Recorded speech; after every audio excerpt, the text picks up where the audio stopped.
ನಮಗೆಲ್ಲ ತಿಳಿದಿರುವಂತೆ ಈ ಒಂದು ರಾಷ್ಟ್ರೀಯ ಪಲ್ಸ್ ಪೋಲಿಯೋ ಕಾರ್ಯಕ್ರಮಕ್ಕೆ ಯಾವತ್ತೂ ನಮಗೆ ಸಹಕಾರವನ್ನು ನೀಡುತ್ತಿರುವ ರೋಟರಿ ಕ್ಲಬ್ ಸಂಸ್ಥೆಯ ಶ್ರೀ ಕಿರ್ಗಿ ಸರ್ ಅವರು ಬಂದಿದ್ದಾರೆ. ಅವರನ್ನು ಕೂಡ ವೇದಿಕೆಗೆ ಬರಮಾಡಿಕೊಳ್ಳುತ್ತಾ ಯಾವತ್ತೂ ಈ ಒಂದು ಕಾರ್ಯ ಅದೇ ರೀತಿಯಾಗಿ ಸಾರ್ವಜನಿಕ ಆಸ್ಪತ್ರೆ ಇಲ್ಕಲದ ಮುಖ್ಯ ವೈದ್ಯ, ಅದೇ ರೀತಿಯಾಗಿ ರೋಟರಿ ಕ್ಲಬ್, ಅದೇ ರೀತಿಯಾಗಿ ಇನ್ನೋರ್ವ ರೀತಿಯಾಗಿ ವೇದಿಕೆಯ ಮೇಲೆ ಆಸೀನರಾಗಿರ್ತಕ್ಕಂಥ ಅದೇ ರೀತಿಯಾಗಿ ಸರ್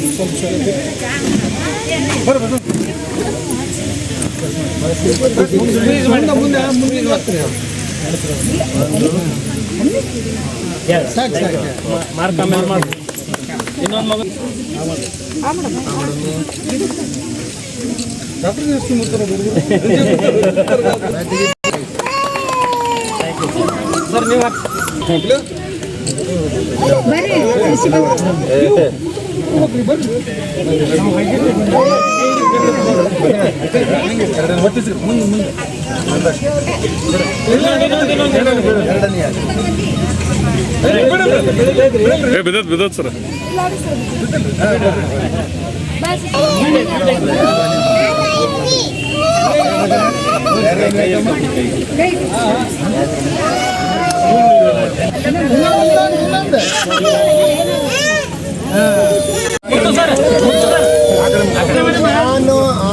ಬರ್ಬೇಕು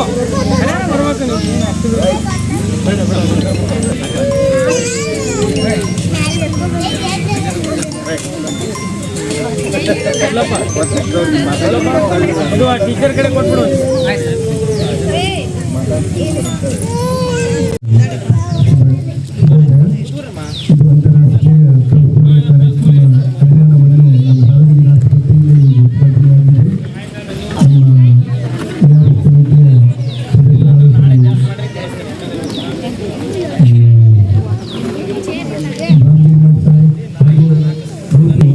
ಪ್ರತಿಯೊಂದು ಮಗುವಿಗೂ 5 ವರ್ಷದ ಒಳಗಿನ ಮಗುವಿಗೆ 2 ಹನಿ ಪೊಲಿಯೋ ಲಸಿಕೆ ಹಾಕಿ ಅದರ ಜೀವನವನ್ನು ಸುಖಕರ ಜೀವನವನ್ನು ಅಂತ ಕಲಿಯಲು ನಾವೆಲ್ಲರೂ ಪಣಕೊಳ್ಳಬೇಕಾಗಿ ವಿನಂತಿ. ಈಗ ನಮ್ಮ ಭಾರತ ದೇಶದಲ್ಲಿ ಪಲ್ಸ್ ಪೋಲಿಯೋ ಅನ್ನೋದು ಎಲ್ಲೂ ಸಿಕ್ಕಿಲ್ಲ. ನಮ್ಮ ಸುತ್ತ ಇರುವಂಥ ನಮ್ಮ ಸಮೀಪಿರುವಂಥ ಪಾಕಿಸ್ತಾನ ಮತ್ತು ಬಾಂಗ್ಲಾದೇಶದಲ್ಲಿ ಲಾಸ್ಟ್ ಇಯರ್ 1 ಕೇಸ್ ಅಷ್ಟೇ ಸಿಕ್ಕಿದೆ.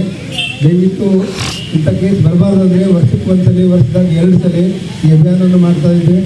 ನಮ್ಮ ರೋಟರಿ ಸಂಸ್ಥೆಯವರು ಇಂಟರ್ನ್ಯಾಷನಲ್ ಇದು ಸುಮಾರು ವರ್ಷಗಳ, ನಾನು ಯಾವಾಗ ಸಣ್ಣದಿದ್ದ ಅವಾಗಲೂ ಕೇಳ್ತಾ ಇದ್ದೀನಿ, ರೋಟರಿ ಸಂಸ್ಥೆಯನ್ನು ಪ್ರತಿ ಸಲನೂ ನಮ್ಮ ಈ ಪಲ್ಸ್ ಪೋಲಿಯೋ ಕಾರ್ಯಕ್ರಮದಲ್ಲಿ ಮುಂಚೂಣಿಯಲ್ಲಿ ಕೆಲಸ ಮಾಡ್ತಿದ್ವಿ. ರೋಟರಿ ಸಂಸ್ಥೆಗಳು ಮಾಡ್ತಾ ಇದ್ವಿ, ಆದರೆ ರೋಟರಿ ಸಂಸ್ಥೆ ಅಂತಾರೆ ಕಂಟಿನ್ಯೂ ಫಾಲೋ ಅಪ್ ಇದೆ ಅಂತಂದರೆ ಎಲ್ಲ ಮಕ್ಕಳಿಗೆ 5 ವರ್ಷದ ಒಳಗಿನ ಮಕ್ಕಳಿಗೆ ಪಲ್ಸ್ ಪೋಲಿಯೋ 2 ಹನಿ ಹಾಕಿಸಿ ಅವರ ಜೀವನವನ್ನು ಸುರಕ್ಷಿತವಾಗಿ ಮಾಡಲು ಇದನ್ನು ಆರೋಗ್ಯದ ಬಗ್ಗೆ ಎಲ್ಲರಿಗೂ ಚಿಂತನೆ ಇರಲಿ ಅಂತ ಹೇಳಿ ನನ್ನ ಮಕ್ಕಳನ್ನು ಮುಗಿಸ್ತೇನೆ.